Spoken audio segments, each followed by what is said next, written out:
ምንድነው የአማራ ፋኖ ህዝባዊ ሰራዊት የጎጃም እዝ ለፈለገ ብርሃን የናጭ ብርጌድ በሻለቃነት ተደራጅቶ የነበረውን እውቅና ሰጥቶ በተመስገን ገብሬ ክፍለ ጦር ስር አደራጅቶ የብርጌድ መሪዎችንና ኮሚቴዎችን ወደ ክፍለ ጦር ኮሚቴነት አምጥቶ እውቅና ከሰጠ ትንሽ ጊዜያት ናቸው ያለፉት። የዚህ አካባቢ ማህበረሰብ እጅግ በጣም የሚለየው ለፋኖች ያለው ክብር፣ ከፋኖች ጋር ያለው መስተጋብር ከሌላው አካባቢ ማህበረሰብ እጅግ በጣም የተለየ ነው። ፍጹም ጀግና፣ ፍጹም የዋህ፣ ስንንቀሳቀስ የሚያበላን የሚያጠጣን፣ የሚያሳድረን፣ ዝናብ እንዳይመታን ቤቱ ውስጥ የሚያሳድረን ህዝብ ነው የዚህ አካባቢ ማህበረሰብና ለራሳችሁ ሞቅ ያለ ሞራን ሰጡ ይገባል። ሌላው ብዙዎች የአማራን ትግል በጠባብ በሆነ አስተሳሰብ እኛን በአማራነታችን ብቻ ሲጨፈጭፉን፣ ሲያሳድዱን፣ ሲያዋሩድን የታሪክ ብኩኖች ሆነን እንድንቀር ብዙ ስራ ሲሰሩብን በነበሩት የመንግስት ስርዓቶች ልክ ተሰፍተው ጠባብ በሆነ አስተሳሰብ እንድንጠብ ሊያደርጉን ይፈልጋሉ።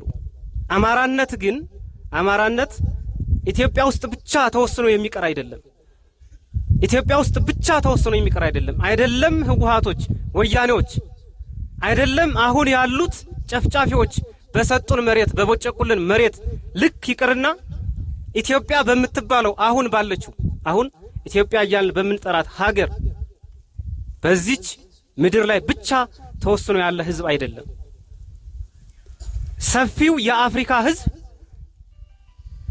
የአፍሪካ ህዝብ በአማራነት ስነልቦና እንዲገነባ የአማራ መሪዎች ከፍተኛ አስተዋጽኦ አድርገዋል። ቀይ ባህርን ተሻግረው ለተጨቆኑት ወገኖቻችን ነፃነትን ሰጥተዋል።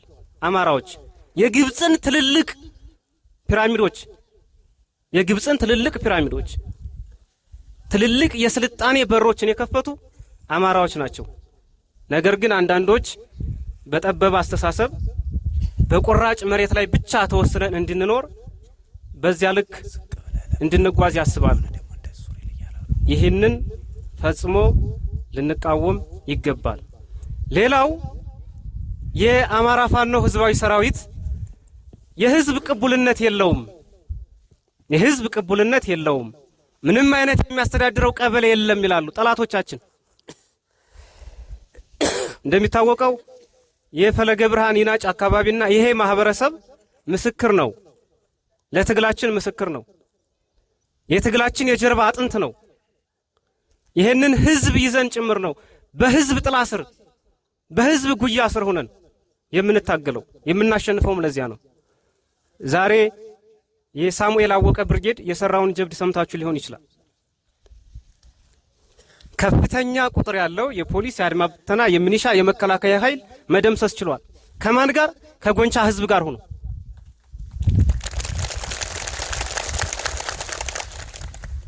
ብዙ ቁጥር ያለው መሳሪያዎች ማርኳል። ከማን ጋር? ከጎንቻ ህዝብ ጋር ሆኖ። እነብሴ ብትሄዱ የአባይ ሸለቆ ብርጌድ የጠላትን ኃይል ደምስሶ ብሬኖች ማርኳል። የነፍስ ወከፍ መሳሪያዎች ማርኳል። ከማን ጋር? ከነብሴ ህዝብ ጋር ሆኖ። አንዳንዶች ግን የህዝብ ቅቡልነት የላቸውም እያሉ የአማራ ፋኖ ህዝባዊ ሰራዊቱን በማጣጣል ትግላችንን በማደናቀፍ ብዙ እንቅፋቶች እየፈጠሩብን ይገኛሉ። ልቦና ሰጥቷቸው እንግዲህ እነሱ ከዚህ ትግል ጋር የሚሰለፉበት አንድ ቀን ሊመጣ ይችላል። ያም ሆነ ይህ የአማራ ህዝብ አሁን የአማራ ህዝብ ከመጣበት አደጋ ራሱን ለመከላከል በቂ ኃይል ማፍራት ችሏል። በቂ ጀግና ማፍራት ችሏል። አማራ በዚህ ልክ ተደራጅቶ በዚህ ልክ ጀግኖቹን ጀግናያ ብሎ አክብሮ እንደ ህዝብ የመጣበትን የህልውና አደጋ ቀልብሶታል ማለት ይቻላል። ነገ ተነጎዳ የምናስበው ለእናንተና ለኛ የሚመጥን ለአማራ ህዝብ የሚመጥን ምን አይነት ስርዓት ልንዘረጋ እንችላለን? እንደ ኩበት ባህር ላይ እንደተሳፈፈ ኩበት የሚወዛወዝ ሳይሆን እንደ ብረት የጠነከረ ከዚህ በፊት አባቶቻችን ገንብተውት እንደነበረው ስርዓተ መንግስት ምን አይነት ስርዓት ለአማራ ህዝብ ይዘንለት ልንመጣ እንችላለን? በዚህ ላይ ነው እኛ ልንመካከር የሚገባል። ምክንያቱም ጠላት አሁን ባለበት ቁመና አይደለም ለማሸነፍ ፋኖን ለማሸነፍ ይቅርና በሰራቸው ወንጀሎች ዓለም ላይ መቀመጫ እንኳን ሊኖረው አይችልም። እያንዳንዱ በዚህ ስርዓት ተሳታፊ የሆነ ግለሰብ፣ ቡድን፣ ተቋም ነገ ተነጎዳ የአማራን ህዝብ በመጨፍጨፉ የዘር ፍጅት በማድረሱ ተጠያቂ ይሆናል። በዓለም ፍርድ ቤቶች ላይ በዓለም አቀፍ ፍርድ ቤት ተጠያቂ ይሆናል። ይሄ የማይቀር ነገር ነው። ይህን ደግሞ የምናደርገው ልክ እንደዚህ እንደ ፈለገ ብርሃን ይናጭ አካባቢ ማህበረሰብና እንደ ፈለገ ብርሃን ይናጭ ብርጌድ አንድ ላይ ቁመን ከዚህ የበለጠ ጠንካራ ኃይል ደግሞ ስንፈጥር ነው። ህዝባዊ ሰራዊቱ ጎጃም ላይ ብቻ አይደለም፣ በወሎም በሸዋም በጎንደርም እልፍ ጀግኖችን ማፍራት ችሏል። ባለፈው እንደነገርኳችሁ የአማራ ፋኖ ህዝባዊ ሰራዊት በበላይነት ታላቁ እስክንድር ነጋ ነው የሚመራው። ታላቁ እስክንድር ነጋ ማን ነው? ምናልባት በስም ብቻ ልታውቁት ትችላላችሁ። በስም ብቻ ማለት ነው። ታላቁ እስክንድር ነጋ ዓለም አቀፍ ጋዜጠኛ፣ የሰብአዊ መብት ተሟጋች፣ የኢትዮጵያን ታሪክ ልብ ውስጥ ያስቀመጠ እጅግ በጣም ትሁት የእውነት ሰው ስለ ሰው ልጆች ክብር ብሎ በሸበጥ ጫማ ለመጀመሪያ ጊዜ የአማራን ጠላቶች በትጥቅ ትግል ተፋልመን እናሸንፋቸዋለን ብሎ መግለጫ ከሰጠ ከ11 ቀን በኋላ ደብረ ኤልያስ በረሃ ላይ ከስርዓቱ አፋኞች ጋር በደፈጣ ውጊያ ትንቅንቅ የገጠመ ጀግና ነው። ለምስክር እና ይልቃል አሉ እዚህ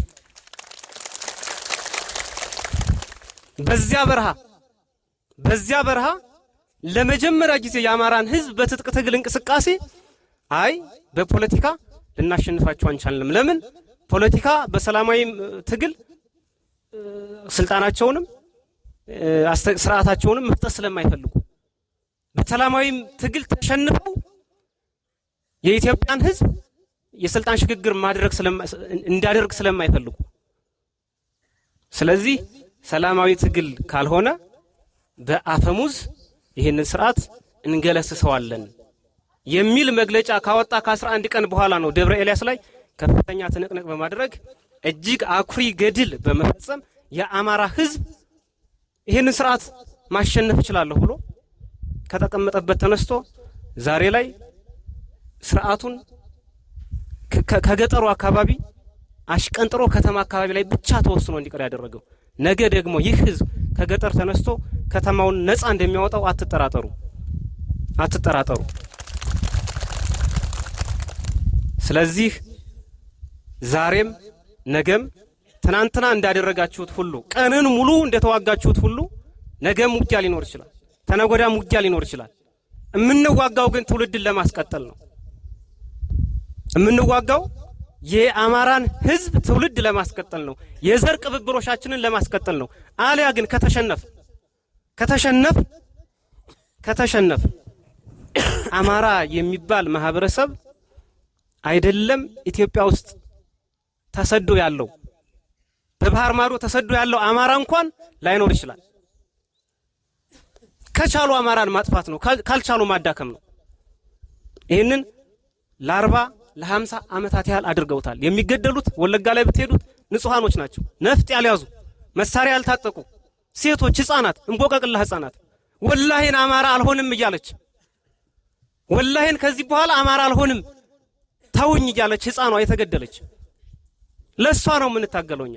ለሷ ነጻነት ለሷ ደም ነው የምንታገለውኛ። የ9 ወር ነፍሰ ጡር ልትወልድ ቀናቶች ሲቀሯት ማህፀኗ ተቀዶ ለተገደለችው እናት ነው እኛ የምንታገለው። ሀገር አለን ብለው ህዝባችን ነው ብለው ለትምህርት ደምቢዶሎ ዩኒቨርሲቲ ሄደው በዚያው ታግተው ስለቀሩ ሴት እህቶቻችን ስለነዛ ምስኪኖች ማንም ስላልጠየቃቸው መንግስት ስላሾፈባቸው ስለነዛ ምስኪኖች ነው እኛ የምንታገል። ስለነዛ ነው የምንታገል።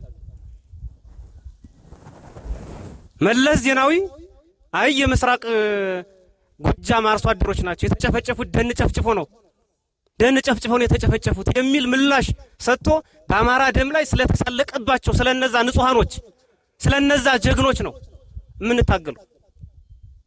ስለነዛ ነው የምንታገለው። ነገም እንዳይደገም ነገም ማለት ነው። ስለዚህ እኛ ጦርነት ናፍቆን አይደለም፣ ስልጣንም ናፍቆን አይደለም፣ የስልጣን ጥማትም አይደለም፣ ሞት ናፍቆን አይደለም። ቅማል እንዲበላን እንድንራብ እንድንጠማ እንድንደክም እንድንቆስል አካላችን እንዲጎድል ፈልገን አይደለም፣ ሳንፈልግ ተገደን ዘራችን እንዲጠፋ በኢኮኖሚ በስነ ልቦና እንድንደቅ ስለተደረገ አሁን ግን ያንን ነገር አክሽፈነዋል፣ ቀርቷል። አማራ ከዚህ በኋላ ፈጽሞ ወደ ኋላ አይመለስም።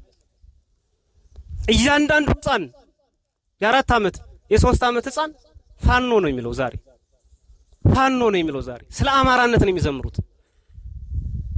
ማንም ነግሯቸው አይደለም፣ በተአምር ነው፣ በእግዚአብሔር ተአምር ነው፣ ሌላ አይደለም። ስለዚህ ፈልገን ባልገባንበት ጦርነት ውስጥ ተገፍተን ነውና የገባን ስለ እውነት ስለቆም የእውነት አምላክ አብሮን ስለሚሰለፍ አብሮን ስለተሰለፈ እያሸነፍን ነው። እናሸንፋለን። ሌላ ፋኖች ከአርሶ አደሮች ጋር ከእናንተ ጋር ያላቸው ግንኙነት ምን መምሰል ይገባል? የህዝባዊ ሰራዊቱ የራሱ የሆነ መርህ አለው። አንዳንዶች መንገድ ይዘጋሉ፣ ህዝባዊ ሰራዊቱ ግን መንገድ አይዘጋም። ለምን? እዚህ ጦርነት ስናደርግ የሚሞቱት የሚገደሉት በጨካኞች የሚጨፈጨፉት ንጹሃኖች ናቸው። ንጹሃኖች ተጨፍጭፈው የተሻለ ሕክምና ማግኘት አለባቸው። ብዙዎች ኬላዎችን እየወጠሩ መንገዶች ይዘጋሉ። ስህተት ነው፣ በፍጹም አንቀበለውም። ነጋዴው ማህበረሰብ በቻለው አቅም የመነገድ መብት አለው። እኛንም እየደገፈን ስለሆነ ማለት ነው። የታመሙት መታከም አለባቸው፣ የሕክምና አገልግሎት ማግኘት አለባቸው። ጨፍጫፊዎች የሚጨፈጭፏቸው የሚገርፏቸው ንጹሃን ዜጎች የተሻለ ሕክምና ማግኘት አለባቸው። መንገድ ከተዘጋ ግን በፍጹም ይህንን የሚያደርጉ ፋኖዎችም ሊቆጠቡ ይገባል። ስለዚህ እዚህ ያላችሁ ፋኖዎች ከዚህ አካባቢ ማህበረሰብ ጋር ስትኖሩ ስለታጠቃችሁና ቡድን ስላላችሁና አቅም ስላላችሁ አንድን አርሶ አደር መገፍተር፣ አንድን ማህበረሰብ መገፍተር የአማራ ፋኖ ህዝባዊ ሰራዊት ህግም አይደለም ደንብም አይደለም፣ ፈጽሞ ስህተት ነው። ለዛ ነው ይሄ ሁሉ ማህበረሰብ ከናንተ ጎን የቆመው። ይሄ ሁሉ ማህበረሰብ በፉከራ በሽለላ በጥሩምባ ባንዲራ ዘርግቶ ሳይጠራ የሚመጣው ማለት ነው፣ ሳይጠራ የሚመጣው። ስለዚህ ህዝባዊ ቅቡልነታችንን በዚህ ልክ ነው። የቀበሌ ህዝብ እንኳን አይቀበላቸውም እነሱን ይሉናል። የቀበሌ ህዝብ እንኳን አይቀበላቸውም፣ ህዝባዊ ቅቡልነት የላቸውም ይሉናል። ለምን? የአማራን ትግል አጥበው ጠባብ አድርገው የኛ ብቻ የተወሰኑ ቡድኖች ብቻ አድርገው ስለሚመስሉት ነው። የቡድኖች አይደል ትግሉ። አሁን የፋኖ አይደለም ትግሉ፣ የፋኖ አይደለም፣ የኔ አይደለም። ፋኖ ነኝ ብሎ የተጠረነፈ አይደለም። ምናልባት እንደ ተቋም የምንገነባቸው ተቋሞች እዛ አካባቢ ያሉ ሰዎች ብቻ አይደሉም፣ የህዝብ ነው ይሄ ተቋም። እናንተ ተደራጅታችሁ ማህበር እንደምትገነቡት ሁሉ ይሄ ተቋምም የህዝብ ነው። የእናንተ ልትጠብቁት እሾህ እንዳይወጋው የማድረግ ግዴታ አለባችሁ። ድርጅታችሁን የመጠበቅ ግዴታ አለባችሁ። መሪዎቻችሁን መሪ እንዲሆኑ የመምከር ግዴታ አለባችሁ። በየቀኑ በየጊዜው።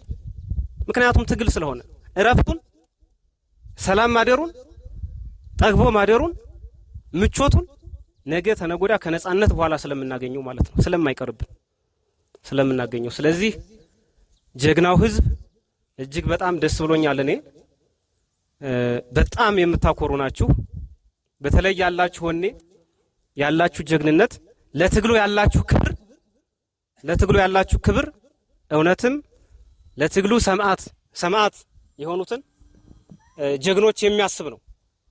ስለዚህ በዚያ ልክ ትግላችሁን ማስቀጠል መቻል